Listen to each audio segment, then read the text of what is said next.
నమస్తే. Welcome to social post. నేను మీ మాధురి. ఈరోజు మనతో పాటు ఉన్నారు మాడుగుల శివప్రసాద్ గురూజీ. నమస్తే గురుగారు. ఆశీర్వచనం తల్లి. గురుగారు, మనకి ఆహ్, తినే టైమ్స్ కొన్ని ఈ టైంలోనే తినాలి, ఈ టైంలో తినకూడదు. సంధ్యా టైంలోని తింటే అరుగుదలకి ప్రాబ్లమ్ అవుతుంది. ఇలా అని చెప్తూ ఉంటారు. అసలు ఏ టైంలో తినాలి అంటారు? శ్రీ మహాగణాధిపతయే నమ. ఐం మహాసరస్వత్యే నమ. శ్రీ లలితాంబికాదేవియే నమ. అమ్మ, ఎప్పుడు తినాలి తిండి నేను మూలాలు చెప్తా, హ్మ్. మనకు అర్థమవుతుంది. హ్మ్. పూర్వము ప్రతి వాళ్ళు రైతాంగము మీద ఆధారపడినటువంటి వాళ్ళు. అవును.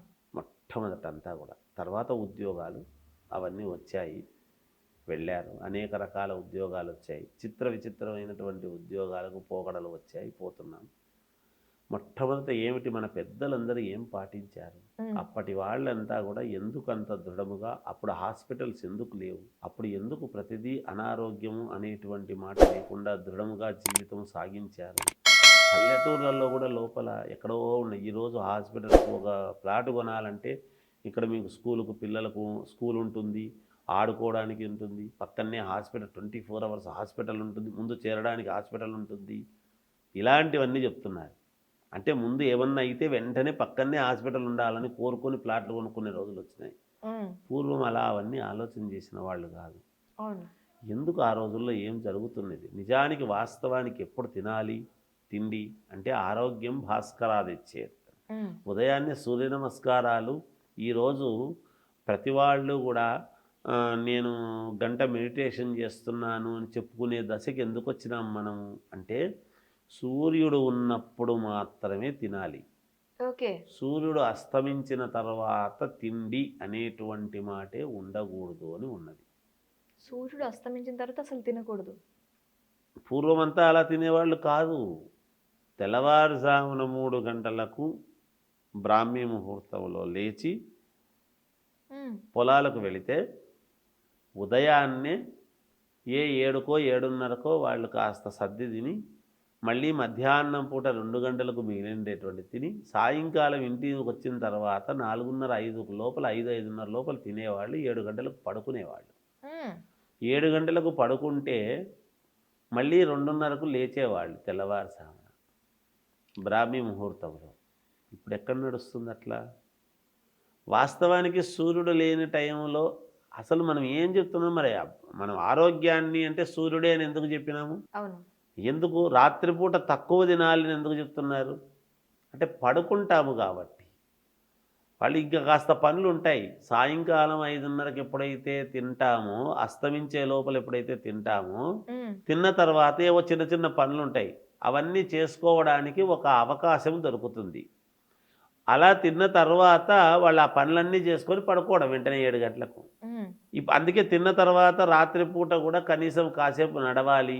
పొద్దున్నే తిన్న తర్వాత నడవాలి. హ్మ్. ఉదయం వాకింగు, సాయంకాలం వాకింగు, రాత్రి వాకింగ్ అని ఎందుకు పెట్టుకున్నారు అంటే, పనే ఉండదు కదా! తింటూనే పడుకోవడం ఉంటే ఎట్లా? అంటే పడుకుంటే ఏమవుతుంది? తిన్న తిండి ఎలా అరగాలి? అరగదు కదా!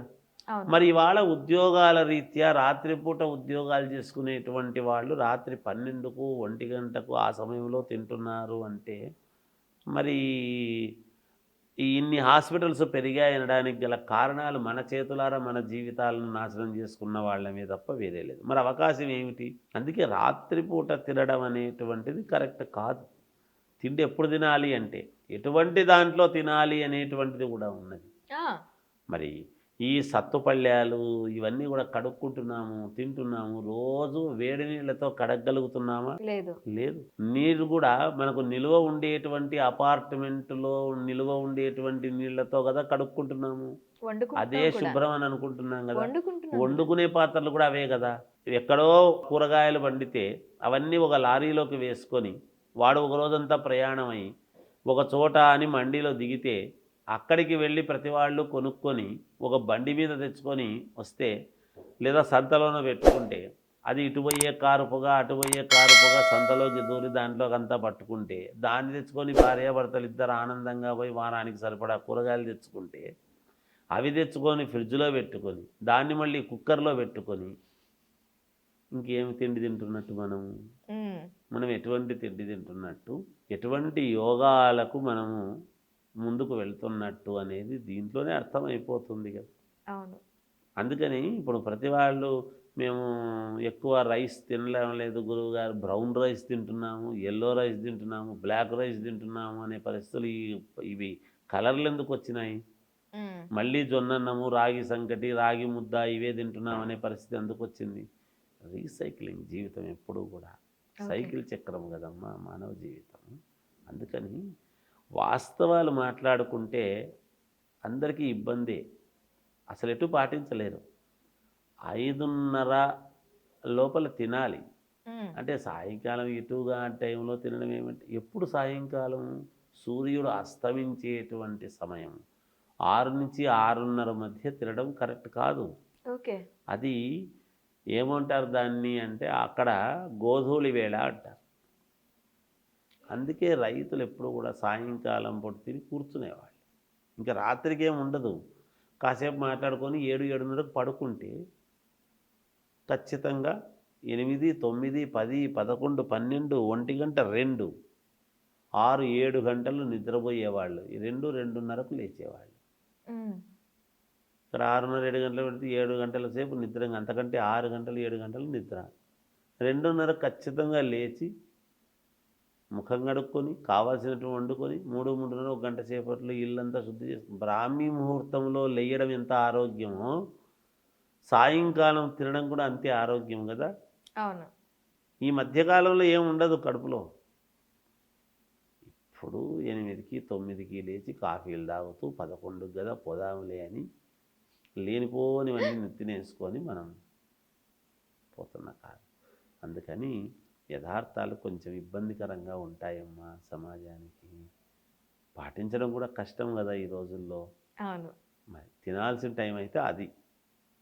నేనేమి ఉన్నదున్నట్టు చెప్పా గతంలో జరిగిన సన్నివేశాలను బట్టి. అవును. అంతే అమ్మా. Thank you. ఇంతకు మించి వేరే మార్గమే లేదు తల్లి. జయోస్తు.